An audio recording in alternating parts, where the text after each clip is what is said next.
Salut cher entrepreneur, bienvenue à toi. Reste avec moi parce qu'aujourd'hui j'ai un invité exceptionnel. On va parler d'une thématique qui me tient particulièrement à cœur, c'est la douance au sujet des entrepreneurs. Donc les entrepreneurs qui ont un certain don. Et je pense que toutes et tous, à notre échelle, nous avons justement un don. On va en parler avec mon invité du jour, David Robert Baron. Comment vas-tu, David?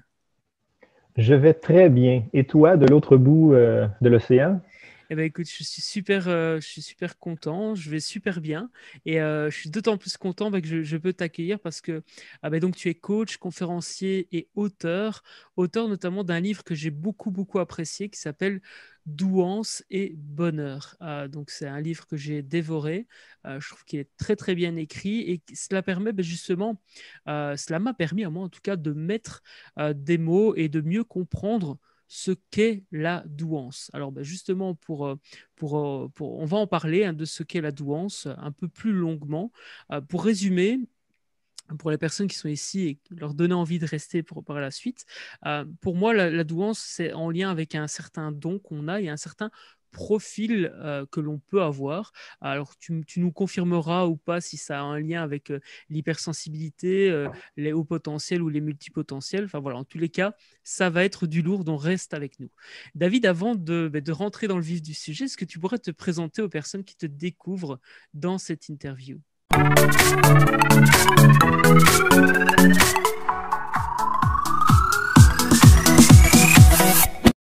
Bien, certainement. Merci d'abord de l'occasion que tu me permets de faire auprès des gens qui te suivent. Je suis coach certifié. J'ai été formé en neurosciences appliquées. Ce que ça mange en hiver, comme on dit au Québec, c'est que, en fait, on comprend la mécanique du cerveau pour être capable de débloquer les éléments qui parfois nous empêchent d'avancer, d'atteindre des objectifs, de finalement créer le jardin dans lequel on a envie d'évoluer pour que ce soit pour une année parce que c'est un projet plus temporaire, que ce soit pour une carrière, que ce soit pour un projet de vie. Bref, la neuroscience nous permet en fait de comprendre vraiment la structure et de l'appliquer pour permettre finalement à chaque individu qui est accompagné d'aller plus loin dans sa vie. Effectivement, je fais des conférences parce que les neurosciences, c'est un sujet qui me passionne, c'est un sujet sur lequel je pourrais lire de grand nombre de bouquins. Donc, j'aime transmettre, en fait, ça a toujours été ça, d'où l'idée aussi d'écrire des livres. C'est une envie de transmettre ce que j'ai appris. Jamais ça l'a été dans une dynamique de je veux être meilleur que. C'est vraiment plus dans une dynamique de si tu as une connaissance, tu me la transmets, que j'ai une connaissance, je te la transmets. Mais en fait, on a chacun deux connaissances. Et de cette manière-là, dans mon regard, c'est une opportunité de grandir. Donc, coach principalement en entreprise. J'amène les chefs d'entreprise et les gestionnaires à avoir un contact plus humain avec leur équipe pour permettre, à l'entreprise évidemment d'évoluer, mais aussi à tous les individus à l'intérieur de cette entreprise. Les connaissances en neurosciences me permettent beaucoup de faire ce travail-là. Donc, c'est en gros ce que je fais de mon quotidien. Excellent. J'aime beaucoup parce qu'en plus, un des leitmotifs de l'académie, c'est mieux se connaître pour mieux entreprendre. Donc, ça rejoint ça aussi. Je m'intéresse beaucoup à ces thématiques des neurosciences. J'ai lu quelques ouvrages sur le sujet et c'est extrêmement passionnant. J'ai notamment apprécié le livre de Idriss Aberkan qui s'appelle Réveillez votre cerveau, je crois, quelque chose comme ça. Il y a aussi le livre Sapiens qui m'a beaucoup aidé à mieux comprendre d'où on vient et comment est-ce qu'aujourd'hui l'être humain réfléchit avec notamment la théorie des trois cerveaux. Enfin, ça, on pourra en reparler très certainement. Alors, justement, pour rentrer dans le vif du sujet, euh, qu'est-ce que la douance au final? Parce que ça peut vouloir dire tout et n'importe quoi. Moi, j'ai découvert ce mot-là, je ne savais pas du tout que ça existait, ce mot-là. Moi, j'avais plutôt en tête haut potentiel. Et j'ai découvert un jour le mot douance au travers d'un accompagnement avec un client qui écrivait sur ce sujet aussi. Et là, j'ai tapé douance sur Internet et je suis tombé sur ton livre. Donc voilà, c'est quoi la douance pour Bon, commencer? si je fais un espèce de... Puis là, on va dresser un portrait là, caricaturé, là, parce que il y a énormément de subtilité dans tous ces termes-là. Mais en fait, c'est une neurotypie. Qu'est-ce que ça veut dire? En fait, la douance, c'est un fonctionnement neurologique qui est différent d'une masse. Okay? On va le dire comme ça. Ça ne veut pas dire que la personne qui est douée est supérieure, inférieure. C'est juste une mécanique qui est différente, tout simplement. OK? Donc, à l'intérieur de la douance, il y a beaucoup de choses. Évidemment, il y a le traitement de l'information. Il y a l'hypersensibilité parce qu'on ne se le cachera pas, l'information qui rentre à l'intérieur de votre cerveau passe par vos 5 sens. On parle de la vue, l'odorat, l'ouïe, le fameux VACOG. Bien, c'est les portes à travers lesquelles l'information entre. Puis, la vitesse de traitement qui est faite, elle est plus grande. Et souvent, j'utilise l'image d'une douane. La structure normale d'un cerveau fonctionne par séquence. Donc, chaque information qui entre, voyez-la comme une voiture qui se présente à une douane. Et il y a un douanier qui va vérifier chacune des voitures, donc chaque information, et qui va passer à la suivante. Bien, dans la mécanique de la douance, voyez ça comme s'il y avait 5 douaniers de façon simultanée qui permet d'entrer 5 voitures en même temps. Donc, vous comprenez que le potentiel de passage d'une frontière, d'un côté à l'autre de la frontière est plus grand. C'est l'image que j'utilise pour le faire comprendre quand je parle à par exemple, des étudiants ou des enfants qui se demandent c'est quoi ce grand mot-là qui n'interpelle pas nécessairement des concepts définis. Yes. Donc, à l'intérieur de ça, la douance, c'est vraiment juste une manière de fonctionner. Là où ça peut être intéressant dans le sujet que tu veux qu'on aborde aujourd'hui, c'est le fait que est-ce qu'on peut être plus ou moins heureux en étant doué? Mais en fait, ce n'est pas une question de plus ou moins, c'est juste une question de comment je vais entretenir mon jardin pour me permettre d'avoir une production qui va être satisfaisante selon le besoin de l'individu. Donc, c'est la grande caricature que j'aurais envie de te faire dans un premier temps. C'est ça. Donc, en fait, la douance, c'est vraiment une manière de penser différente de la, on va dire, normalité, si je puis dire ça comme ça, même si j'aime pas trop ce mot, mais en tous les cas, par rapport à une normalité, on pense différemment. Est-ce que c'est ça? Est-ce qu'on peut résumer ça comme ça? Oui, d'une certaine façon. Puis, tu sais, je veux dire, si on s'amuse, puis je pense que c'est un peu le grand souci qui arrive actuellement dans nos sociétés, c'est que si on se met à analyser chaque cerveau, ben chaque cerveau est unique. Ce n'est pas, tu sais, quand on parle de normalité, c'est qu'il y a une espèce de fonctionnement plus typé qui rejoint une masse de gens dans la société, sauf que chaque neurotypie, chaque fonctionnement différent apporte un plus à cette société-là. Puis là où il y a un contraste, où il y a une espèce de clash, c'est entre autres le fait que beaucoup dans la population, il y a des gens qui ont envie de faire partie d'un groupe. Donc, ils se cherchent une espèce d'équipe dans laquelle évoluer au sein de notre société, mais chaque différence, c'est ça qui apporte le plus à la communauté. Donc, c'est pas une mauvaise chose que d'être différent, c'est même une très bonne chose parce que justement, on peut faire évoluer différemment le quotidien. Ce sont les fameuses étiquettes qu'on a envie de se poser. Alors ça vient, je pense, et je serais ravi d'avoir ton avis là-dessus, de cette envie d'appartenir à un groupe. Ça vient de ce cerveau reptilien qui, à un moment donné, quand on est en danger, si on se remet à l'époque des hommes préhistoriques, si on ne faisait pas partie d'un groupe, c'était très dangereux d'être seul à l'époque. Et du coup, on a envie d'appartenir à ce groupe si on se sent, en tout cas, d'appartenir à un groupe pour se sentir plus en sécurité. Absolument. Puis en fait, tu sais, je veux dire, quand on l'analyse, je veux dire, l'être humain, là, il est mal pris. Là. Il n'y a pas de griffes, il n'y a pas de dents, il n'y a pas de structure corporelle qui lui permet d'être finalement en attaque ou en défense par rapport à un environnement qui peut être hostile. On dit hostile au sens large, mais justement, le cerveau a été l'outil que l'humain a développé pour se permettre de vivre. Et le fait d'être ensemble, tu l'as très bien dit, ben, nous permet ensemble de temps en temps baisser l'attention sur les dangers potentiels parce que cette attention-là est transmise à une autre personne dans le groupe, mais ça nous permet de réagir ensemble, faire face à la menace ensemble.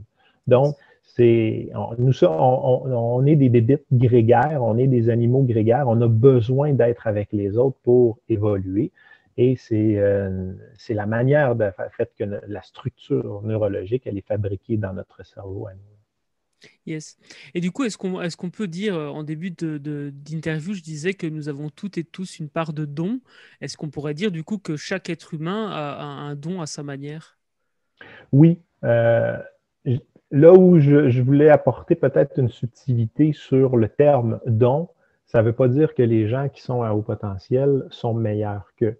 Puis le terme don, c'est important à mes yeux de le dire comme tu viens de le nommer, de faire chaque être humain a un don. Chaque être humain a une force, a une manière différente des autres d'apporter quelque chose à la société et c'est ce qu'il a comme don.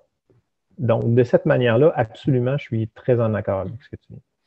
Et justement, de mon ressenti d'entrepreneur, puisqu'on s'adresse principalement à des entrepreneurs sur cette chaîne, c'est le fait d'avoir un don a été un frein pour moi personnellement dans ma vie au début. Le fait de ne pas comprendre ce don, de pas l'accepter. Quels seraient pour toi les conseils pour justement accepter ce don que l'on a, alors cette capacité, cette unicité aussi, cette force, tu parlais d'une différence tout à l'heure. Voilà, comment est-ce qu'on peut faire en tant qu'entrepreneur pour transformer cette culpabilité peut-être d'avoir un don, de se sentir peut-être supérieur aux autres alors que ce n'est pas du tout le cas, et de pouvoir avancer dans sa vie d'entrepreneur justement? Bien, en fait, puis ça a un lien, l'opinion que je vais émettre, ça a un lien avec un peu le parcours que j'ai eu dans ma vie personnelle au niveau de mes études. J'ai commencé des études en psychologie parce que je cherchais beaucoup à comprendre l'humain, en fait, comment on fonctionne. Et pour arriver, je pense, à développer ce don-là, le faire fleurir, c'est que, la première chose, ça serait d'en prendre conscience. Notre société, on n'a peut-être pas tous l'opportunité d'apprendre à se connaître très jeune dans notre vie. Donc, on finit par écouter ce que l'environnement nous dit, puis il nous dit, toi, tu es bon dans tel truc, ou toi, tu es gêné, ou toi, tu es ci, toi, tu es ça. Et on finit par se bâtir une représentation sociale qui nous amène, en fait, à développer une première partie de notre vie. Puis, un jour, ça ne fonctionne plus. On est en réaction parce que notre fibre intérieure, elle est en réaction. Et là où je faisais un lien avec le parcours que j'ai eu, c'est que lorsque j'étudiais en psychologie, lorsque je lis en psychologie, c'est hyper intéressant pour apprendre qui on est aujourd'hui à partir de par où on est passé. Le coaching, ce que je fais en ce moment, c'est en fait le complément de cette démarche-là. Une fois que tu as appris à te connaître, qu'est-ce que tu fais avec ça? Où est-ce que tu as envie d'aller? Parce que le futur est aussi important que le passé, dans le sens que c'est là que tu vas passer le reste de ta vie, là. Donc, à partir de là, maintenant que tu apprends à te connaître, que tu comprends peut-être que tu as fait des choix qui n'étaient pas directement liés à ta fibre pure et dure là, qui est de toi, bien, à ce moment-là, le coaching venait faire la grande distinction. Donc, d'apprendre à se connaître, d'apprendre notre autonomie, nos forces à nous, mais pas par l'environnement qui nous dit tu es comme ceci ou tu es comme cela, bien, c'est le premier pas pour te permettre en fait de découvrir ton don et enfin de le cultiver pour qu'il soit en fait autant satisfaisant pour toi que pour l'environnement dans lequel tu évolues. Et il y a une belle image qui me vient, enfin que j'ai déjà lue par le passé, et je trouve qu'elle colle tout à fait à ce dont on parle ici. C'est comme si on apprenait, on voulait apprendre à nager super vite à un singe ou à apprendre à grimper super vite à un arbre, à un poisson.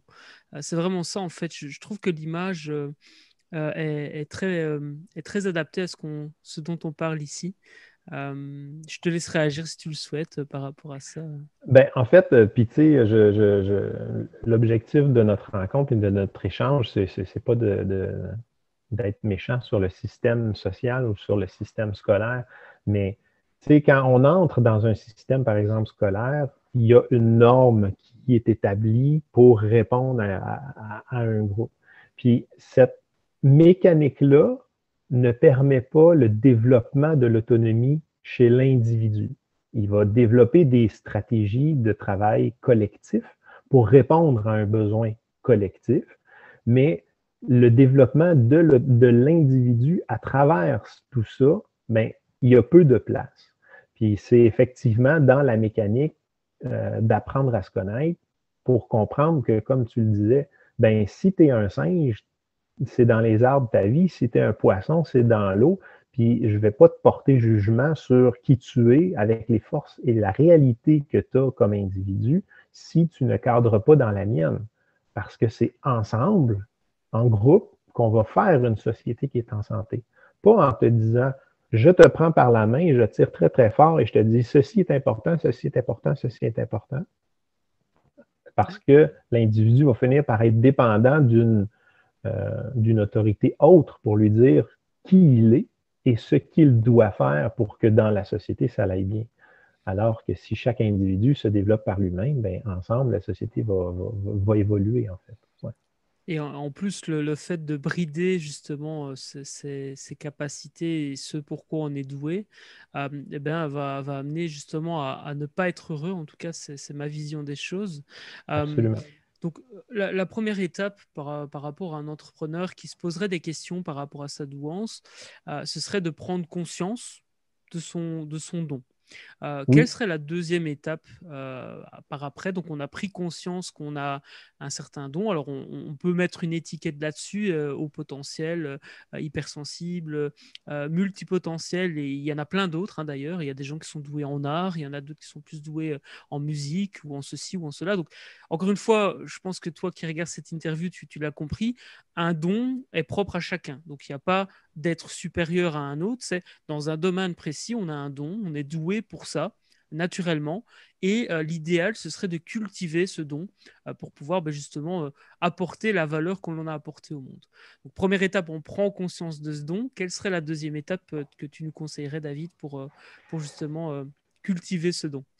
bon, absolument, la première étape, c'est d'en prendre conscience parce qu'on ne peut pas changer quelque chose dont on n'a pas conscience. Si tout à l'heure, je te dis, viens, on va aller améliorer ta capacité à être, puis là, je te nomme un sport qui n'existe pas, mais que tu ne connais pas.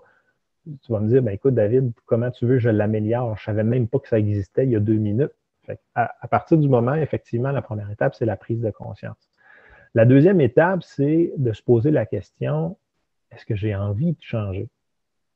Parce que si je suis mécanicien, que tu viens avec ta voiture chez moi, puis que je t'explique que le son que tu entends depuis quelques semaines, c'est le fait qu'il manque de l'huile dans le moteur, bien, à partir de là, tu as un choix. Tu peux repartir avec ta voiture telle qu'elle, ne pas mettre d'huile. Tu comprends qu'il va y avoir peut-être des conséquences, mais c'est ta décision.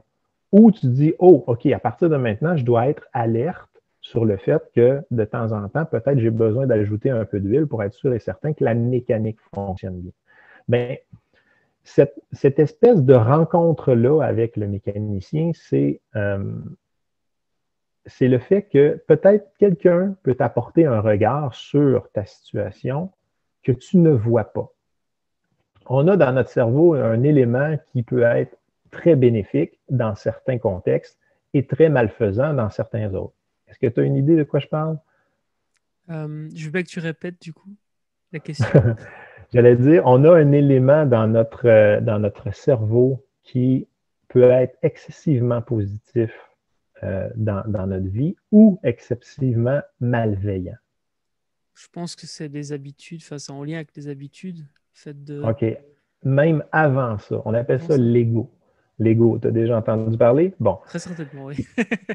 l'ego, c'est un sujet que l'on entend parler. C'est euh, une espèce de structure de surveillance qui nous assure d'avoir, euh, comment je pourrais le qualifier? Ben, en fait, qui nous protège, qui protège l'image que l'on projette socialement pour rester, en fait, dans une image positive de nous. Donc, dans certains contextes, c'est très positif, alors que dans d'autres, ben, ça nous empêche de voir certaines choses qu'on pourrait améliorer pour différentes raisons. OK? Donc, cette structure-là, il faut la mettre en mouvement, dans le sens que j'ai pris conscience que je veux changer. Maintenant, qu'est-ce que je fais avec cette structure-là? Bien, c'est là qu'on va le faire par l'accompagnement, parce que le mécanicien, lui, a des connaissances que peut-être moi, je n'ai pas.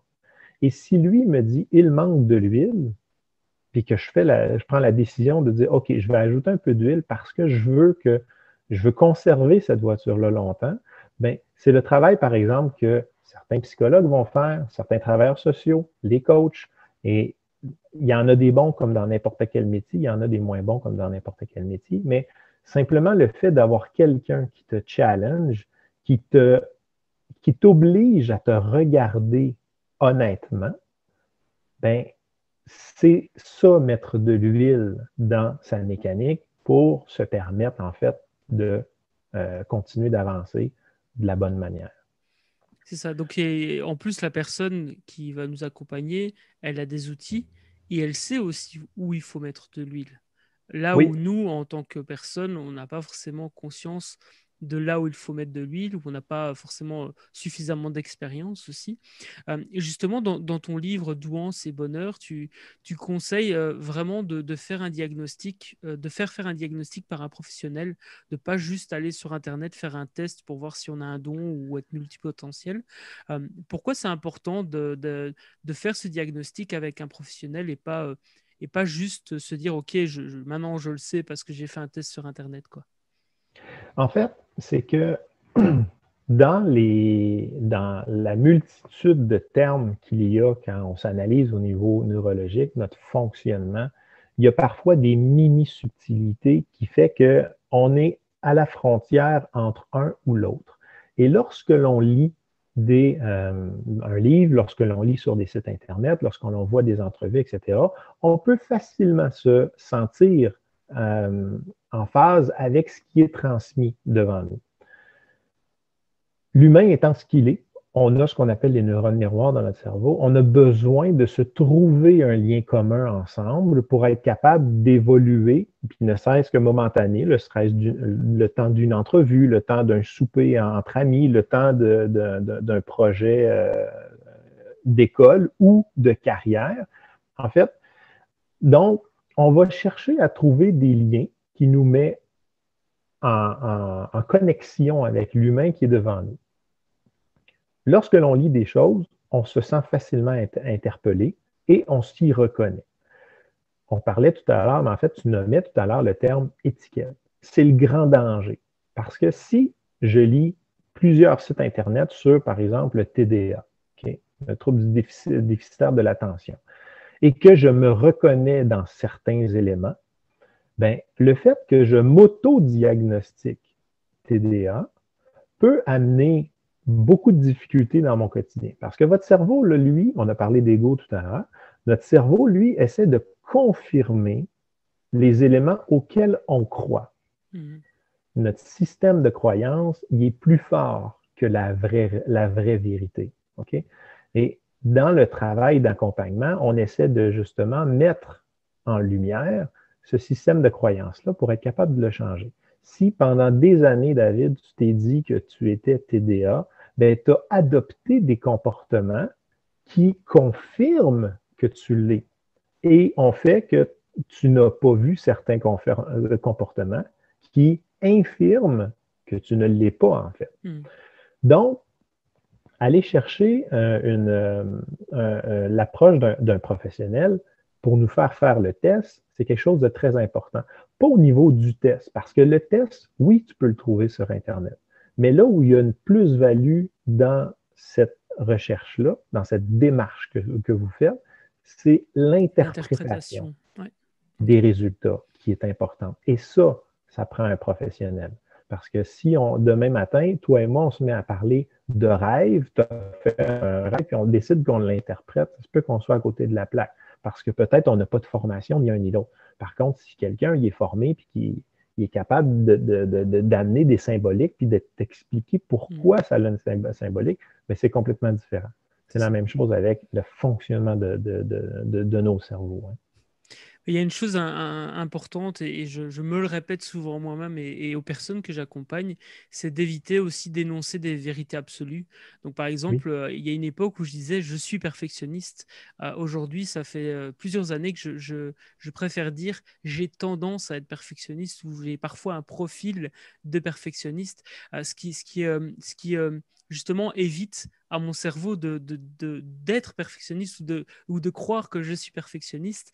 Et c'est en lien avec ce que tu viens de dire, effectivement. Donc, c'est très, très intéressant. Et du coup, une personne qui hésite encore sur le fait qu'elle est douée ou autre, l'idéal, c'est du coup d'aller voir un professionnel qui va pouvoir interpréter, enfin faire passer un test et surtout donner une interprétation et accompagner la personne dans cette démarche, si j'entends bien. Oui, et tu sais, ce n'est pas l'idée d'y aller juste pour le plaisir d'apprendre à se connaître. En fait, si ta vie va bien, si le roulement de ton quotidien se fait bien, tu es heureux, bon, oui, il arrive comme à n'importe qui là, des éléments moins plaisants de temps à autre, mais que, somme toute, il n'y a pas ce besoin-là de recherche, ben, c'est pas utile d'y aller. Hmm. Continue. Je veux dire, ce que tu fais, ça fonctionne bien. Tu es heureux, puis la vie la vie est belle. Mais alors que quand tu te mets dans une mécanique où tu te mets à chercher, tu te mets à douter de toi, où tu n'es plus heureux et que tu es dans une démarche d'apprentissage sur toi-même, ben à ce moment-là, peut-être que de ce côté-là, ça peut être pertinent d'être exploré. Hmm. Si tu vis une problématique, ben là, envisage-le. Et justement, quels sont les symptômes, si je puis dire ça comme ça, ou les points d'attention qui peuvent nous amener à croire ou à prendre conscience qu'on a peut-être un profil atypique, un certain don qui n'est pas exploité. Et quels seraient les points à surveiller en tant qu'entrepreneur et même en tant qu'individu de manière générale sur le fait qu'on est malheureux et qu'est-ce qu'on doit surveiller pour savoir si c'est en lien avec la douance ou pas, Ben, ce malheur. d'abord, j'ai envie de répondre à ta question par le fait que c'est sur une durée de temps. Si demain matin, je ne sais pas, ta copine te quitte, puis que tu files un mauvais coton, comme on dit au Québec, ben c'est correct. Ça fait partie de la vie. Il y a des déceptions, il y a des bonheurs, etc.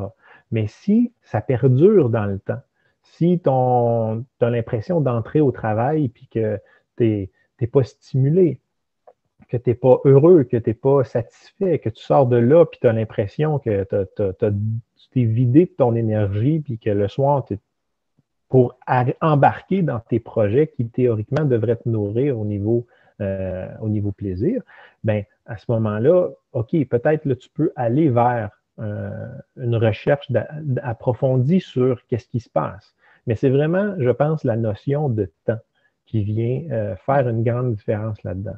Parce que si ça perdure plusieurs semaines, plusieurs mois, voire une année, 2 ans, que tu as l'impression que tu te diriges vers un mur, ce qu'on appelle le burn-out ou la dépression, bien à ce moment-là, inévitablement, il se passe quelque chose à l'intérieur. Mm. Puis, je parle beaucoup du cerveau parce que c'est mon dada, mais on a deux grandes sphères à l'intérieur de notre cerveau. Il y a la partie inconsciente et la partie consciente. Tout à l'heure, j'utilisais l'image de la douane, je vais la réutiliser, OK?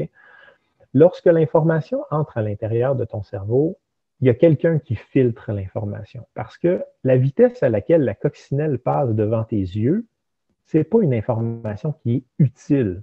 Ben, a priori, là, selon ce que tu fais comme métier, peut-être, là, mais cette information-là, elle est captée par le cerveau. Mais tu n'en as pas besoin au niveau de de ta conscience pour être capable de faire le prochain pas dans ta journée. Donc, je m'en allais où avec ça?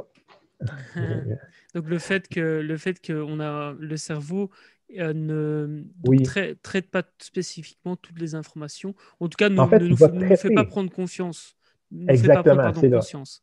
Toute l'information, elle est traitée. Elle est envoyée en grande majorité dans la partie inconsciente du cerveau. Mais lorsque tu dis j'ai besoin de telle information pour avancer, ben, ton douanier va dire oh, ici j'ai l'information, je vais l'envoyer à la partie consciente. Donc, de cette manière-là, c'est le fait d'aller demander en fait à ton cerveau ce qui est important pour te permettre d'évoluer. Donc, si on revient à notre burn-out, notre dépression, si tu restes dans une situation qui te draine de l'énergie, qui te vide de ton énergie, c'est probablement que tu es en train de travailler contre quelque chose. Tu n'en as peut-être pas conscience. D'où l'idée de l'accompagnement avec un professionnel. Le psychologue peut peut-être te faire prendre conscience que ben, tu te sacrifies beaucoup pour les autres et que tu n'acceptes jamais qu'on te ramène, mettons, te rendre un service parce que toi, inconsciemment, tu as intégré l'idée que tu ne dois pas accepter quoi que ce soit. Bien, dans cette mécanique-là, c'est qu'on va la chercher par l'analyse, par l'accompagnement dans la partie inconsciente, on l'amène dans la partie consciente. Et une fois qu'on est conscient, bien là, on choisit ce qu'on fait Le avec. travail Est-ce peut qu'on y met de compenser. l'huile? Est-ce qu'on améliore les choses? On laisse ça tel quel? Bref, à partir de là, c'est une dynamique de choix pour nous permettre de continuer d'avancer. C'est ça, parce que tant qu'on n'a pas conscience, comme tu le disais tout à l'heure, on ne peut pas y travailler. Donc il faut d'abord la Impossible. première prise de conscience. Et parfois, il est très très difficile, voire impossible, de soi-même prendre conscience de certaines choses sans aide extérieure, À cause de l'ego. à cause de Absolument. l'ego. Puis c'est pour ça que, tu sais, dans la dynamique, des fois, c'est challengeant avoir un coach, avoir un psychologue, avoir quelqu'un qui nous accompagne, parce que quand il nous met devant le grand miroir de la réalité, sur le coup, l'ego est offusqué, on s'entend, c'est normal, ça fait partie du processus, mais après ça, dans la dynamique de choix, attends, est-ce que c'est vrai? Je vais essayer d'observer ce que je fais au quotidien pour éventuellement être capable d'assouplir cette règle-là qui peut-être est construite depuis 20 ans, 40 ans dans ta personnalité, mais d'être capable de l'assouplir pour éventuellement peut-être la retirer et changer, mettre quelque chose qui va être plus satisfaisant sur là où tu as envie d'aller. Et donc, il y a plusieurs choses dont on a parlé déjà en lien avec les neurosciences. Donc, il y a la place de l'ego, effectivement, le fait de l'importance de prendre conscience de ce qui ne nous convient pas dans notre vie ou qui ne nous convient plus aussi, puisque nous sommes des êtres d'évolution. Il y a Absolument. aussi, on parlait du biais de confirmation. Donc, c'est le fait que notre cerveau va toujours vouloir confirmer ce qu'on croit. Et la partie aussi, donc, notre cerveau traite toutes les informations, mais on n'a pas forcément conscience de toutes les informations qui sont traitées. Et en fonction de nos besoins du moment, là, on va avoir l'information. Et si on n'en a pas besoin, notamment la vitesse de la coccinelle qui passe devant nos yeux, c'est plus dans l'inconscient, ça va directement dans l'inconscient, en fait, si je comprends bien.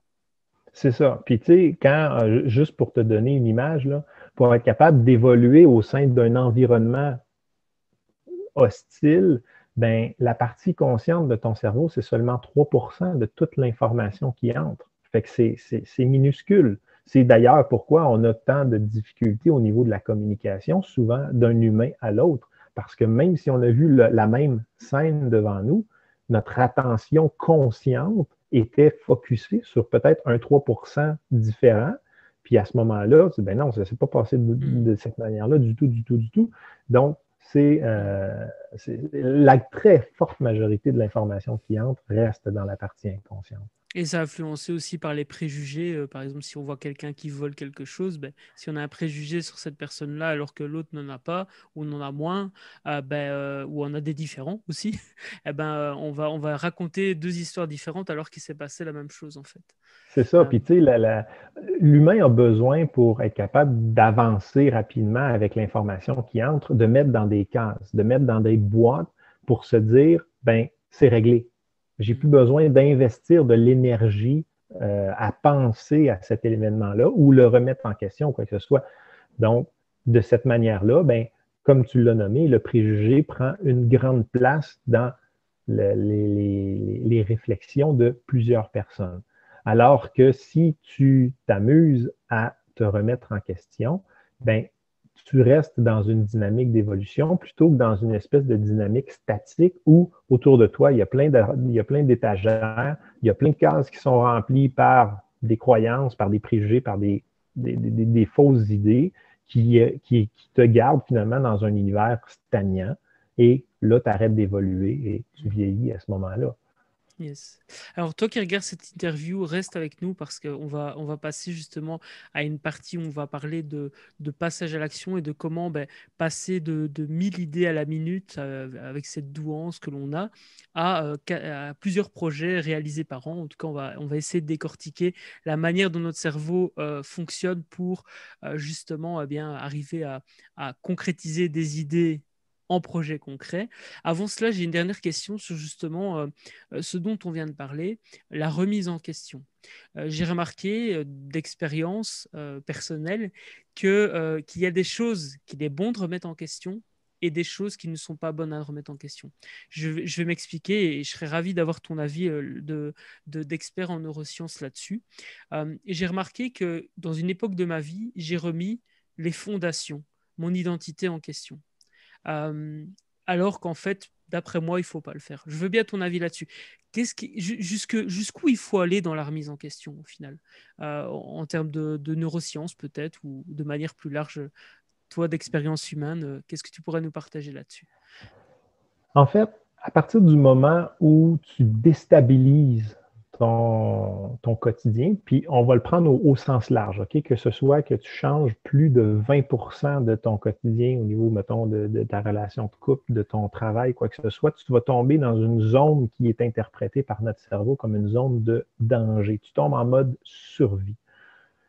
À partir dans la question, on parle peut-être un peu plus de notre évolution personnelle, dans notre développement en fait personnel, bien, ça reste exactement la même chose. Si du jour au lendemain, j'ai envie de faire table rase de tout ce que je suis ou de tout ce que j'ai toujours été et de dire on va repartir à neuf, bien, votre cerveau n'est pas dans une dynamique d'apprentissage, dans une dynamique d'évolution, il est dans une dynamique de survie. Et dans une dynamique de survie, on tombe automatiquement dans des comportements de contrôle.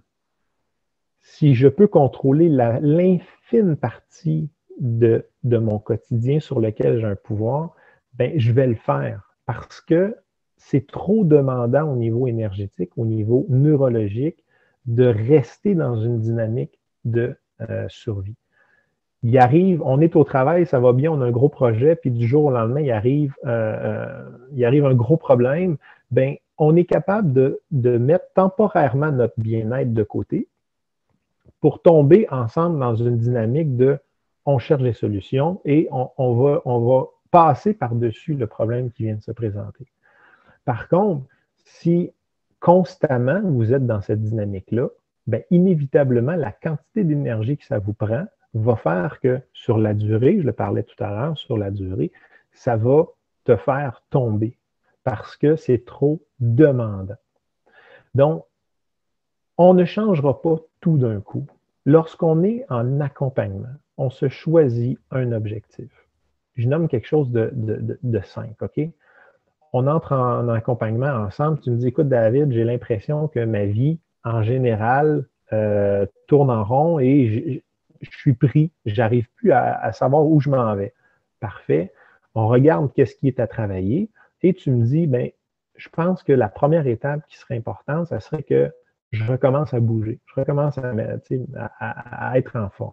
Parfait. Ça ne veut pas dire qu'on ferme les yeux sur le reste. Ça va être là. Mais simplement le fait de travailler un seul élément, d'avoir un objectif clair et de bâtir un plan d'action pour s'y rendre, va de toute façon influencer le reste et le faire évoluer. Mais on reste focus sur un élément parce que sinon, on risque de tomber au-delà du 20%, puis on tombe en mode survie, puis à ce moment-là, il n'y a plus rien qui évolue. Là, on essaye de revenir en arrière pour reprendre tranquillement la marche. C'est ça. Donc, il y a cette notion de ne pas tout changer en même temps, de vraiment choisir un objectif, de se focaliser dessus pour, est-ce qu'on peut dire du coup, prendre une nouvelle habitude ou amener ce changement à devenir naturel chez nous pour ensuite pouvoir travailler sur un deuxième point où là, on est focus de nouveau et on poursuit ça? Exactement. Puis, tu sais, pour quelqu'un qui n'a pas l'habitude de se remettre en mouvement, de se remettre en question, bien, on ne va pas prendre le plus gros objectif tout de suite. On va prendre, comme tu viens de le dire, un petit objectif. On va commencer à établir la mécanique de mise en mouvement pour qu'une fois que ce petit objectif-là soit atteint, bien, qu'on réussisse à prendre l'énergie que ça nous a apporté, le bénéfice que ça nous a apporté, pour le mettre au service du prochain objectif. Fait qu'on va faire ce qu'on appelle des baby steps, en fait, des pas de bébé. Avant de commencer à vouloir courir un marathon, bien, il faut que je sois capable de me tenir debout. Puis une fois que je me tiendrai debout, bien, c'est de mettre un pas devant l'autre pour être capable de commencer à avancer. Fait que c'est toujours dans une mécanique d'évolution, absolument, mais dans une mécanique qui respecte le rythme de l'individu pour éviter qu'il tombe en mode survie. Ok. Et est-ce que ça veut dire du coup que si on, est-ce qu'il est possible de changer une personne, par exemple changer les valeurs d'une personne ou les envies d'une personne, si on le fait en respectant la non-sortie de zone le fait d'aller dans une zone de danger. Je vais m'expliquer. C'est peut-être un peu confus, mais est-ce que du coup, on peut changer à petit les valeurs d'une personne? Par exemple, la liberté est importante pour moi aujourd'hui ou la valeur de justice est importante pour moi. Est-ce qu'on serait capable, sur du long terme, petit à petit, de changer cette valeur importante pour moi? Ben, d'abord, il faut l'établir, ce système de valeurs chez l'individu, parce que rares sont ceux qui se sont fait poser la question, c'est quoi tes valeurs phares? Puis, toutes les valeurs sont bonnes, toutes les valeurs ont de la valeur, mais lesquelles pour toi, tu es prêt à te battre, lesquelles pour toi, c'est quelque chose d'important, bien ça, il faut l'établir avant d'avoir envie de changer quoi que ce soit. Parce que si tu tires dans tous les sens, ben, tu atteindras rarement un objectif. Donc, oui, de l'établir, mais ces valeurs-là sont en évolution en même titre que l'individu. Tu vas peut-être avoir tes 7 valeurs phares, puis là-dedans, parce que tu as évolué, parce que tu as changé, parce que tu as appris des choses, parce que, bref, ta vie est à un autre point de quand tu as fait la démarche, mais il y en a peut-être une, peut-être deux que tu vas modifier pour quelque chose qui est devenu, à ce moment-ci de ta vie, plus important. Mais le système de valeurs risque d'être sensiblement le même sur une longue période. Il va peut-être en avoir une ou deux qui va changer ou qui va tranquillement changer peut-être d'ordre d'importance ou il y en a une qui va s'ajouter parce que tu as pris conscience que ça avait une grande valeur pour toi dans ton quotidien puis que tu étais prêt à faire des efforts, de faire des actions quotidiennes, d'avoir des paroles qui sont en lien avec ça. Mais encore une fois, comme je le disais dans un sujet précédent, si tu n'es pas conscient de ce système de valeurs-là, ça va être très difficile d'être cohérent avec qui tu es et être cohérent avec la fibre qui est la tienne, qui est à l'intérieur de toi. Ok, super. Alors, je ne savais pas, moi je pensais que les valeurs ne se changeaient pas. Je pensais qu'on avait un système de valeurs et qui restait le même toute notre vie, en fait. Donc, c'est très intéressant. Mais c'est vrai que maintenant, quand on parle, peut-être qu'il y a un événement fort dans nos vies qui va faire qu'on va changer l'une ou l'autre valeur ou elles vont se changer toutes seules. Enfin, voilà, en tout cas, l'événement va faire que ces valeurs vont changer. Donc, très intéressant et ça m'amène justement à réfléchir sur moi et à repenser à cette question que j'ai posée et à laquelle tu as très bien répondu, qui est est-ce qu'il y a des choses qu'on ne doit jamais remettre en question? Mais tu ne peux pas toutes les remettre en question. Puis, tu sais, juste pour clôturer là, justement cette question-là, si tu te rends compte à 30 ans, à 40 ans, à 50 ans, que la valeur de respect que tu as, ce n'était pas la tienne, mais celle de tes parents, mais que pour toi, la liberté est plus importante, bien, le système de valeurs va changer et ça va influencer tous les comportements. Ça fait que la prise de conscience est excessivement importante. Est-ce que je fais les choses pour moi, à mon service, pour évoluer, ou c'est fait pour différentes raisons, puis on ne cherche pas de coupable là-dedans, là. Pas C'est du tout. ça. On cherche à se responsabiliser pour nous. Donc, oui, ça peut se changer, mais change-les pas toutes en même temps parce que tu vas frapper un mur. Ah, c'est pas l'objectif, mais c'est clair que c'est intéressant parce que je pensais qu'il y avait certaines choses qui étaient immuables et je viens de me rendre compte que ce n'est pas le cas. Donc voilà une belle croyance qui tombe. Merci pour ce partage. Super. Alors, bah, l'idée de cette interview, c'est du coup aussi de donner des clés à quelqu'un qui se retrouverait dans ce dont on parle depuis le début de l'interview. Donc, d'un profil qui est où on a un certain don que l'on n'accepte pas forcément au départ, on en prend conscience et ensuite on accepte de cette part de don. Comment est-ce qu'on peut après justement exploiter pleinement cette capacité qui nous a été donnée, on va dire ça comme ça. Euh, voilà, comment est-ce qu'on peut faire pour mettre au service de l'humanité ce don que l'on a reçu? Bon, la prise de conscience étant la première étape, une fois que tu en es conscient, tu sais, lorsque tu te sens complètement absorbé par peu importe l'activité que tu fais, que ce soit, il y en a qui c'est les mathématiques, il y en a que c'est l'art, il y en a que c'est l'échange, il y en a que c'est l'écriture. Bref, lorsque tu te sens complètement absorbé, puis tu as l'impression que de faire l'activité te donne plus d'énergie que de faire certaines autres, bien, tu es déjà en train d'identifier un des éléments ou l'élément qui est pour toi quelque chose de naturel. Si tu es capable d'avoir cette lucidité-là, de voir là où tu tombes dans un état de flow qu'on appelle, bien, déjà, tu as de bons indices pour aller encore creuser un peu plus. OK, j'apprécie faire telle affaire. Qu'est-ce que je peux faire pour m'améliorer? Qu'est-ce qui me donne envie? Comment est-ce que je peux mettre à profit cette partie de moi? On a un exercice que je fais faire avec les gens que j'accompagne, ce qu'on appelle l'exercice de l'ikigai. C'est quoi ton X? Toi, là, dans la vie, là, à quel moment tu es le plus en phase avec tout ce qui t'entoure?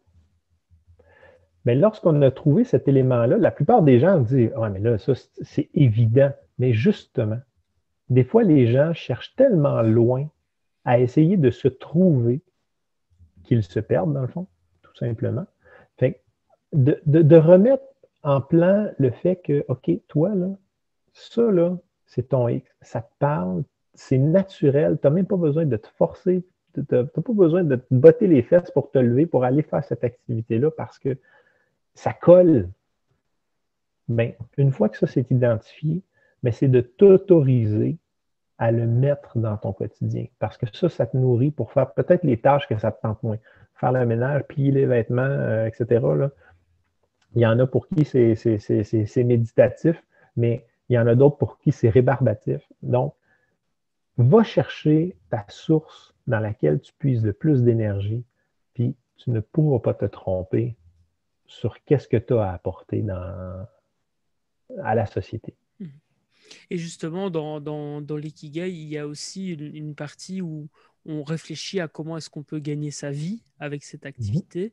Est-ce que tu peux nous en dire plus? Parce que, imaginons, moi j'adore le jeu de société, donc c'est très bien. Quand je crée des jeux, ça m'épanouit, je récolte plein d'énergie. Quand je joue aussi, mais ça ne rapporte pas forcément d'argent. Donc, qu'est-ce que tu pourrais nous dire là-dessus et comment est-ce que toi tu travailles cet aspect-là avec quelqu'un potentiellement qui a une douance, mais qui ne peut pas gagner sa vie ou qui n'a pas encore réfléchi à comment gagner sa vie avec sa douance?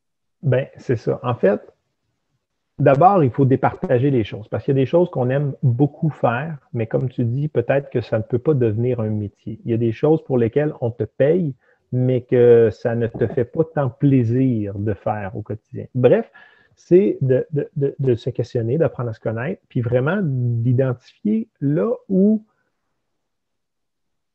la totalité des éléments à prendre en compte correspond à ce qui est important pour toi. Tu nommes par exemple les jeux de société. OK, tu as un intérêt naturel vers ça. Tu as un intérêt à jouer autant qu'à créer, etc. Est-ce qu'il existe des gens qui créent des jeux de société? Oui. Est-ce que la manière que tu as de réfléchir peut apporter un plus? Bien, il y a, un squelette à suivre quand on veut utiliser, par exemple, cet élément-là pour gagner sa vie. Là où parfois je mets en garde mes clients, c'est que d'espérer vivre uniquement de sa passion, ça peut avoir un double effet. D'abord, ça peut être excessivement intéressant, mais si on ne sait pas vendre sa passion, ben à ce moment-là, tu ne pourras pas en vivre. Fait que ça peut être mauvais sur les comptes à payer, mettons. Mais d'un autre côté, si la passion devient une nécessité de performance, ben, tu risques de perdre ta passion. En fait, c'est toujours de garder un équilibre évolutif dans les choses. L'exercice du Ikigai te permet en fait de voir c'est quoi dans, par exemple, cette activité-là qui te parle à toi. Est-ce que pour toi, c'est de transmettre? Est-ce que pour toi, c'est d'organiser? Est-ce que pour toi, c'est de créer? Bien, on n'est pas au même endroit toujours par rapport aux jeux de société. Donc, l'ikigai va te permettre de voir il est où ton X. La passion va te permettre de trouver ce X-là. Et ensuite de ça, est-ce que ça peut devenir un projet? OK, on pourrait l'essayer. Mais on va le faire d'une façon intelligente. On ne va pas abandonner tout ce qu'on a dans notre vie pour l'essayer. Parce que sauter dans ça, c'est un grand risque. On parlait tout à l'heure de mise en danger, zone de survie. Bien, ça se peut que si tu décides de laisser ton emploi, laisser ta famille, laisser tes amis, laisser ta copine, laisser tout, parce que tu as une bulle qui vient de popper, au moment où elle va peut-être perdre de son intensité, peut-être que tu vas te retrouver dans une situation qui va être plus difficile, en fait. C'est ça, ouais. Donc, c'est de faire les choses intelligemment. Et du coup, il se peut qu'une passion ou un don reste simplement une passion et un don et qu'on ne gagne pas sa vie avec. Voilà. Est-ce que toi, dans les personnes que tu as accompagnées, tu as déjà des gens qui ont un métier alimentaire d'un côté, qui exploitent pleinement leurs dons dans leur vie, je veux dire, à côté du travail? Oui, puis, tu sais, quand je parle de faire les choses intelligemment, là, c'est que parfois, tu as envie de faire ça dans ta vie, mais tu fais autre chose et que tranquillement, tu organises la transition entre les deux. Parce que le métier alimentaire, comme tu le nommes, ça paye l'épicerie, ça paye la nourriture que tu mets sur la table, ça paye les comptes, l'électricité, etc.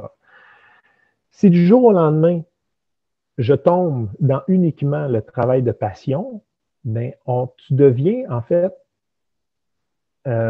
tu subis la pression de devoir performer et devoir peut-être accepter des clients ou accepter des contrats qui sont loin de tes valeurs et qui vont faire que finalement, tu vas détester ta passion dans quelques années. Donc, d'en prendre conscience et de tranquillement peut-être faire la transition, ça peut être intéressant. S'il y a des comptes. Puis plus que tu as l'absence de cette pression-là, mais plus que tu peux mettre de la qualité dans ce que tu offres dans ta passion, ce qui est encore plus passionnant parce que les gens, ils sont interpellés vers toi, ils sont attirés vers toi comme un aimant. Mais à ce moment-là, c'est des contrats qui rentrent, en fait, c'est de plus en plus de plaisir et tranquillement peut-être dire, ben, je vais arrêter de faire du temps supplémentaire dans mon emploi alimentaire cette année, puis je vais essayer de mettre un petit peu plus d'heures dans mon projet. Et peut-être l'année d'après, discuter avec le patron, dire, écoute, moi, j'aimerais ça finalement passer de 5 à 4 jours. Puis, vous comprenez, il y a des transitions qui peuvent se faire de façon saine, qui gardent l'équilibre, on garde notre dynamique d'évolution. Et en bout de ligne, l'individu est respecté. Puis ça, c'est une grande difficulté de notre société d'instantanéité actuelle. On veut tout maintenant, tout de suite. La vie prend du temps. Tu as beau tirer sur une fleur, elle ne poussera pas plus vite. Ça prend du temps pour qu'un arbre pousse, pour que les racines soient profondes, que tu puisses t'appuyer sur ces racines-là s'il y a des tempêtes, s'il y a du vent, pour rester debout. Mais allez-y avec cette image-là. Les choses prennent du temps. Mm. Vous devez respecter ce temps-là parce que si vous ne le respectez pas, tout va s'effondrer. C'est ça. Ce qui n'est pas forcément évident à mettre en place dans ces sociétés de performance, effectivement, et dans ces besoins perpétuels d'avoir les choses rapidement, les résultats Ouais. rapidement, etc., etc. Et d'ailleurs, c'est ça qui vend, hein, quand on regarde, je caricature avec la pilule régime miracle, mais c'est plus vendeur d'acheter une pilule pour maigrir en une semaine que de faire des efforts pendant 3 mois, aller à la salle de sport ou à la salle de gym, comme vous dites au Canada. En tout cas, c'est très intéressant. Il y a une autre chose qui me vient à l'esprit, c'est aussi le fait d'aligner sa passion avec ses objectifs.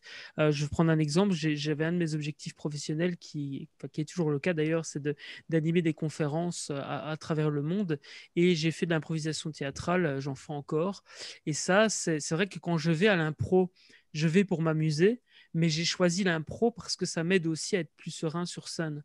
Et du coup, voilà, Voilà. ça, c'est aussi un moyen que moi, j'ai trouvé pour justement faire de la passion, enfin que la passion soit utile, pardon, au développement professionnel ou des objectifs de vie. Absolument. Puis c'est ce genre de petits, de petites sorties de zone de confort, ben effectivement, ça a un bénéfice parce que lorsque dans le quotidien, il t'arrive un événement, mais que tu as développé l'habileté, ne serait-ce que pour le plaisir, mais tu es capable en fait de passer par-dessus ce qui t'arrive au quotidien. Oui, tout à Voilà. fait, c'est très juste. Je te propose de clôturer cette interview par une question, alors que je vais formuler, dis-moi si c'est clair. Comment est-ce qu'on peut passer d'un mode où on a 1000 idées à la minute, on a vraiment, on fuse dans les idées, à 4 grands projets par an?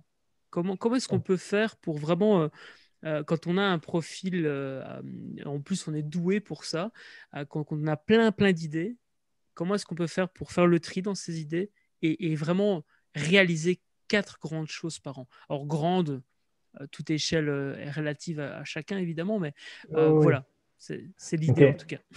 Ben, en fait, il n'y a pas de recette miracle. Okay? On se l'entend, on s'entend sur ce point-là. Là. Je veux dire, la personnalité que tu as avec tout le parcours que tu as est différent du mien. Fait que moi, je te dise, fais ça, ça va fonctionner. Ça a peut-être fonctionné pour moi, mais ça ne fonctionnera pas automatiquement Mm. pour toi. Donc, ayez en tête que ces espèces de pilules miracles-là, pour maigrir, comme tu l'as utilisé, la caricature, ben, c'est exactement le même principe dans la réalisation d'un projet. Vous voulez donner 4 grands projets dans votre année, parfait. D'abord, il va falloir qu'on s'assoie, il va falloir qu'on mette sur le papier, c'est quoi ces projets-là? C'est quoi que tu veux, quoi que tu as envie de mettre de l'avant? Et ça se peut que ça évolue au courant de l'année, c'est possible. Mais la première étape, comme dans n'importe quoi, c'est l'écriture. Puis en tentant l'écriture manuscrite. Ça l'interpelle des ondes de votre cerveau qui est très différente de lorsque vous êtes à l'écran. La raison pour laquelle je dis à mes clients et je les force à écrire manuscrit, c'est entre autres qu'à partir du moment que c'est écrit sur le papier, le cerveau ne l'interprète plus comme un rêve flou, comme une idée vague, mais comme un projet concret. Et ça a l'air banal, OK? Mais de l'écrire et de l'avoir dans le visage constamment. J'utilise dans une formation que j'ai bâtie là, en lecture efficace, il y a un outil que j'ai mis là-dedans, c'est un tableau d'objectifs, puis à tous les jours, il y a une action à faire. À tous les jours, il y a à me mettre dans le visage, j'ai respecté mon petit engagement, mon prochain pas de je vais faire une étape de plus. Et lorsque ce sommet, on va l'utiliser comme ça, comme image, lorsque ce sommet est établi, vous ne pouvez pas être à la base de la montagne et savoir ce à quoi le paysage a l'air en haut. OK? Vous avez une idée, vous avez de l'espoir, vous avez un désir que ça ressemble, que ce soit beau, on s'entend, mais ça se peut que ça évolue au fur et à mesure que vous allez gravir, que vous allez avancer dans votre projet. Donc, un objectif, vous le définissez sur un 3 mois. À partir de là, vous le décortiquez en mois, donc 3 petits objectifs, toujours en lien avec ce sommet-là. Et après ça, ben, par semaine et par jour.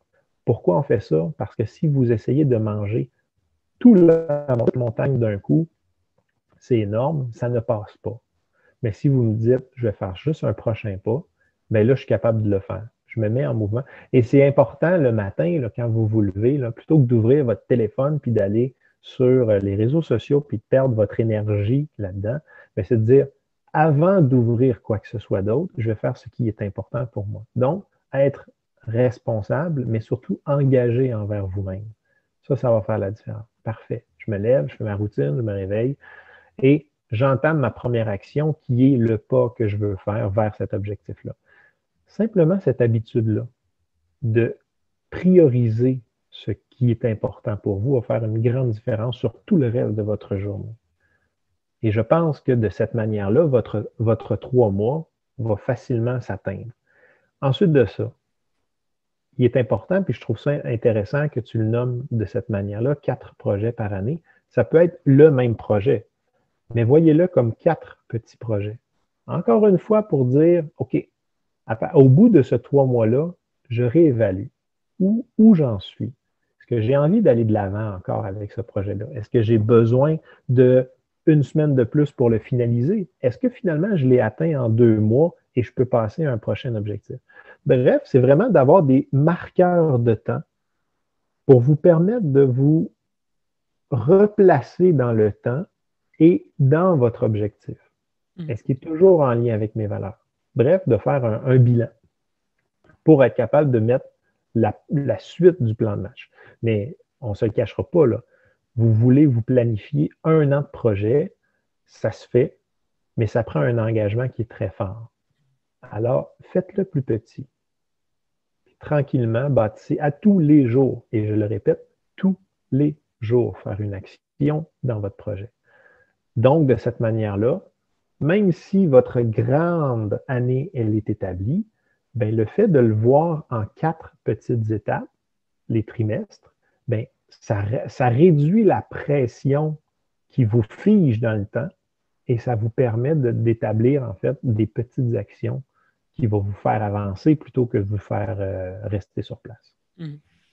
Excellent. Merci pour le partage. Et c'est vrai que merci aussi pour la clarification par rapport au fait que quand je parle de grands projets, ça peut être un même projet que l'on découpe en plusieurs étapes. Moi-même, Ouais. c'est ce que je vis. Il y a le jeu de cartes qui est prévu, il y a un deuxième livre, un autre livre, etc. Donc, c'est comme ça, en tout cas, que moi, je construis mon année. Et j'aime beaucoup cette image de grand projet parce que pour moi, c'est peut-être je devrais dire projet important pour soi plutôt que grand projet. Parce que grand projet peut faire peur, grand projet peut se dire aussi qu'on se disperse parce qu'on fait 4 choses différentes à l'année.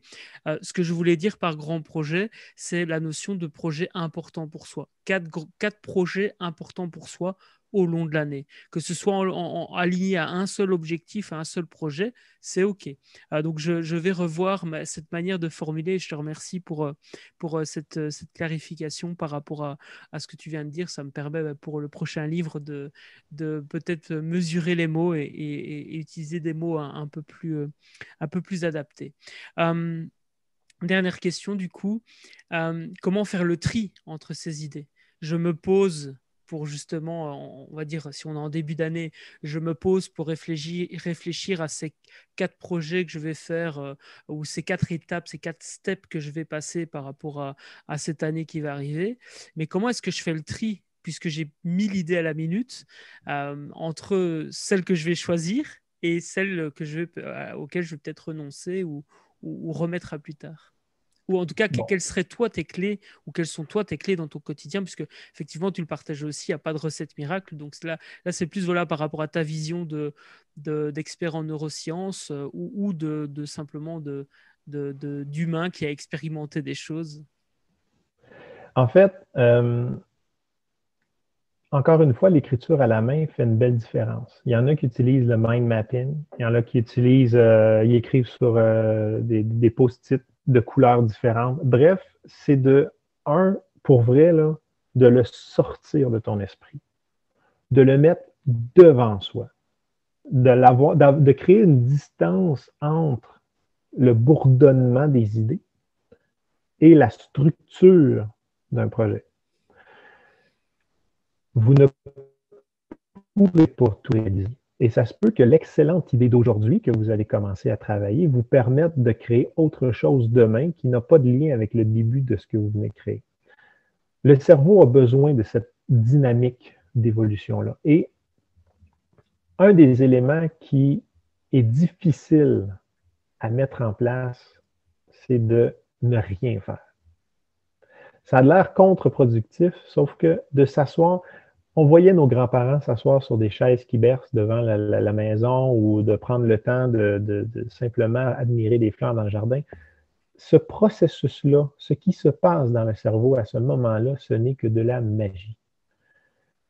Donc, de vous autoriser des temps où vous n'êtes pas en production, de vous autoriser des temps où vous êtes juste en créativité neurologique, pas physiquement, mais vraiment juste des idées. Puis ensuite de ça, c'est vraiment de créer une distance, de le mettre devant soi, de dire, OK, j'ai plusieurs grands thèmes au niveau, par exemple, des idées de jeu. On va prendre justement l'intérêt que tu as, puis dire, OK, fabriquer un ensemble de cartes, OK, fabriquer un board game, fabriquer si ça. Dans l'autre côté, ah oui, c'est vrai, je veux faire du jardinage, il faut que je désherbe un peu mon jardin parce que c'est le fouillis. Bref, d'établir des espèces de grands thèmes et de vous autoriser à passer de un à l'autre, mais d'une manière fluide, pas dans le sens rigide, parce que si vous êtes uniquement dans la création, vous allez trouver ça difficile. Et de cette manière-là, ça se pourrait que tu te dises, le désherbage, là, excuse-moi, mais j'ai pas le temps. Puis ça donne que j'ai quelqu'un que je connais qui, lui, c'est sa passion. Mais si moi, je l'encourage dans sa passion, qui vient faire ça parce que c'est quelqu'un qui est dans le métier, qui aime ça, ça se peut que ça te libère du temps pour d'autres choses. Donc, en fait, ça va être d'établir des priorités. Ça va être d'établir qu'est-ce qui est urgent à faire maintenant, qu'est-ce qui est à déléguer, qu'est-ce qui est à abandonner, bref, mais de vous autoriser à revoir ces idées-là parce qu'il y en a qui semblent excellentes aujourd'hui, mais qui, dans peut-être une semaine, ne le seront plus. Donc, laissez la fluidité à travers toutes les idées qui viennent en tête. Sortez-le de votre esprit pour avoir une distance. Puis à ce moment-là, c'est plus facile de dire, ah, tu vois, aujourd'hui, là, je me sens, là, mon jeu de cartes, là, c'est aujourd'hui que ça se passe. Vous n'aurez pas besoin de vous poser des questions. Ça va se faire de façon plus naturelle. Puis vous ne forcerez pas les choses. Et l'état de flow va être beaucoup plus simple à atteindre pour être capable de réussir à terminer vos projets. Yes, j'aime beaucoup cette image et en plus ce jardinage, ça me parle. C'est pas du tout mon truc et ça doit être fait pourtant. Donc effectivement, ça m'amène aussi à une autre réflexion qui est que quand quelqu'un est doué pour quelque chose ou est outillé pour faire cette chose, eh bien, comment dire, c'est fait plus vite aussi et c'est fait mieux. Oui. Je vais prendre un exemple. Je caricaturais la dernière fois avec cet exemple-là, mais c'est une réalité. Le nettoyage de ma voiture. Je disais à ma compagne, au début, on aspirait nous-mêmes, etc. Et je passais 2 heures avec un aspirateur de la maison à essayer d'enlever les miettes, etc. Dans la voiture, et puis à prendre le seau avec de la mousse et essayer de nettoyer la voiture. Moi, je vais mettre 2, 3, voire 4 heures, je vais m'épuiser, je vais me faire mal au dos, etc. Parce que premièrement, ça ne me plaît pas trop, et en plus, je n'ai pas les outils. On est allé au car wash, en une demi-heure, tout était fait, cirage et tout ça. Et c'est pas par fainéantise, c'est pas par comment dire, par spécifiquement fainéantise, si je puis dire ça comme ça, c'est que la personne, elle a un aspirateur pro. La personne, elle a expérimenté, c'est peut-être la centième ou la 200e, millième voiture qu'elle nettoie. Elle sait ce qu'il faut faire, elle a des astuces. Et en fait, on a chacun son don comme ça. Et ça revient, Ouais. je pense que c'est peut-être une belle image pour clôturer cette interview sur le fait que nous sommes toutes et tous avec un don. Et l'idéal pour justement contribuer à l'humanité, c'est d'exploiter ce don, de faire quelque chose qu'on aime, de faire quelque chose sur lequel on est bon, sa zone de génie, si je puis dire ça comme ça. Enfin voilà, c'était un petit parallèle. Peut-être que l'exemple n'est pas le plus adapté, mais en tout cas, moi, ça me parle. Non, Je mais te laisse. l'exemple est tout à fait. L'exemple est juste. Puis tu sais, tu dis ta zone de génie, j'appelle ça ma zone d'excellence. C'est là où vous brillez le plus. Puis je comprends que c'est peut-être un investissement de payer ce professionnel, mais il va tellement faire le travail mieux que vous dans un temps record. Et regardez le temps que vous avez sauvé. Tu dis par exemple 2 heures, 3 heures de travail, alors que ça t'a coûté 30 minutes d'attente que la voiture soit faite. Tu viens de gagner 1 heure et demie, 2 heures. C'est magique, ça, pour réinvestir dans là où tu as une passion, ou ce que tu es capable de faire éclater justement cette lumière-là qui vient de toi. Là. Fait que ce n'est pas une mauvaise chose, c'est même un très bel investissement que de se garder dans là où on est bon et où on aime travailler. Ça sera Yes. toujours mieux fait. Ben, écoute, je te remercie David en tout cas pour par rapport à tous ces partages que tu as fait, que tu nous as partagés aujourd'hui. Est-ce que tu peux nous en dire plus sur comment est-ce qu'on peut te retrouver, ou est-ce qu'on peut te contacter éventuellement si on a envie d'en savoir plus ou voire même de travailler avec toi? Oui, absolument. Ben, en fait, mon nom, David Robert Baron, c'est ce que vous avez à retenir. C'est mon site internet, c'est www.davidrobertbaron.com. Vous allez le trouver assez facilement. Je présume qu'il est possible de le mettre sous la vidéo, là, Bien les sûr. liens vers mon site internet ou vers mon courriel professionnel. Vous communiquez avec moi. Je vais prendre assurément du temps pour comprendre c'est quoi votre besoin si vous avez envie de travailler avec moi. Puis, je trouve que ce temps-là est important, puis je ne le vois pas parce que c'est du temps que j'offre, c'est du temps qui est sans frais, la première rencontre, parce que si la connexion ne se fait pas entre vous et moi, c'est autant important pour vous que pour moi. Si moi, ça me dérange de travailler avec vous, c'est important que je le dise. Peut-être que je n'ai pas les outils pour vous accompagner, mais que j'ai des collègues qui, eux, par exemple, sont pile poil là où ce que ça va vous permettre de vous réaliser. Bien, ça, c'est important à évaluer. Et l'inverse est aussi vrai. Si vous, ça vous dérange de travailler avec moi parce que le courant passe juste pas, bien, ça se nomme. C'est quoi, David? Je suis mal à l'aise. Il y a quelque chose qui n'est pas fluide. Est-ce que tu peux me référer? C'est normal. Dans mon réseau, là, j'ai tellement de professionnels. C'est justement le respect de l'individu qui passe pour moi avant toute chose. On parle de confidentialité, on parle de respect. Ben, mon premier objectif, c'est votre évolution.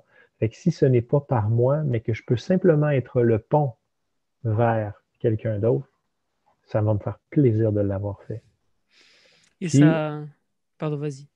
ben en fait, c'était juste pour clôturer où on peut me retrouver. Sur le site Internet, souvent, vous avez principalement tous les liens là, vers les livres, vers les conférences, vers le travail, etc. Mais assurément, sur LinkedIn, sur Facebook, vous allez pouvoir me trouver également. Bref, la plupart des méthodes standards à ce jour, là, aujourd'hui, en 2021, on ne sait pas ce qui va exister l'année prochaine, mais bon, pour le moment, là, Voilà, c'est assez simple. David Robert Baron, c'est ce que vous avez à très bien. retenir tout simplement. Ben, je vais mettre les liens de toute façon, le lien vers ton site et le lien vers aussi ton livre, le livre Douance et Bonheur, que j'ai vraiment beaucoup, beaucoup apprécié. J'ai appris plein de choses sur moi. Il y a des choses que j'avais déjà lues ailleurs et c'est toujours aussi intéressant de pouvoir faire le pont, ou en tout cas d'avoir une vision différente d'un même sujet, parce que ça, c'est aussi important, je pense, pour savoir se remettre en question. Il y a aussi des choses qu'on comprend plus facilement parce que parce que toi, tu l'as amené d'une manière qu'un autre auteur l'aurait pas amené de cette manière-là. Enfin voilà. Moi, j'aime beaucoup apprendre d'une même thématique. D'ailleurs, quand une thématique me passionne, je lis une dizaine de bouquins sur le sujet justement pour avoir vraiment une vision globale et différents points de vue, parce que bah, nous avons toutes aussi nos propres vérités, hein. Donc voilà, c'est ça qui est intéressant, je trouve aussi dans l'aventure humaine. Je te souhaite en tout cas plein de belles choses. Toi qui regardes cette vidéo, je t'invite à mettre un pouce en l'air, à t'abonner à la chaîne YouTube. Il y a des interviews qui sont publiées plusieurs fois par mois, donc c'est vraiment important, si tu es intéressé en tout cas par la thématique que l'on aborde sur cette chaîne, de t'abonner pour être notifié. Il y a également un livre qui va sortir qui, pour l'instant, temporairement, peut-être définitivement, s'appelle Les génies du focus, où justement je vais te parler de comment on va passer de 1000 idées à la minute à 4 grands projets par an, ou plutôt 4 projets qui font sens pour toi par an. Et donc voilà, et j'aspire en tout cas à ce que ça puisse être utile. Regarde dans la description, ce sera noté. Le livre sera peut-être sorti d'ici le moment où tu regardes l'interview. David, vraiment encore merci. Le temps est la ressource la plus précieuse que nous avons avec la santé. Donc je te remercie vraiment grandement d'avoir consacré cette heure pour tous ces partages. C'est un grand plaisir, puis c'est grâce effectivement à l'approche que tu as osé faire de me communiquer. Puis je te remercie d'avoir effectivement osé. Ça a été un autre moment très plaisant à échanger avec toi. Eh ben, écoute, merci beaucoup. Si tu veux dire un dernier mot aux personnes qui nous écoutent, je t'en prie. Et puis je fais ma clôture habituelle. Parfait. Ben, en fait, peu importe où vous êtes dans le quotidien, où vous êtes dans votre état d'esprit, dans votre questionnement ou quoi que ce soit, croyez en une chose, c'est vous. Le reste n'a pas d'importance. Okay? Croyez en vous. Permettez-vous de grandir, de vous connaître pour finalement briller puis apporter à tout l'environnement qui est autour de vous la lumière que vous avez à nous partager. Merci beaucoup, David. Je fais la petite clôture. J'aime beaucoup cette phrase. Rappelle-toi que tout est possible à partir du moment où tu l'as décidé et à partir du moment où tu mets des actions en place. Impact Voilà. positif et bienveillance. C'était David de l'Académie businessbonheur.com et son invité, David Robert Baron. Encore merci, David. Un grand plaisir. Merci à tous d'avoir été là. Hello, c'est David. Si cette vidéo t'a plu, sache que tu peux retrouver tous les épisodes en cliquant sur la playlist qui vient d'apparaître à l'écran. Sache également que tu peux télécharger mon nouveau livre Destination Business Bonheur. Si tu souhaites plus de liberté, plus de joie et plus de revenus dans ton business, c'est fait pour toi. Télécharge-le en cliquant sur la barre d'infos. Prends soin de toi pour mieux prendre soin des autres.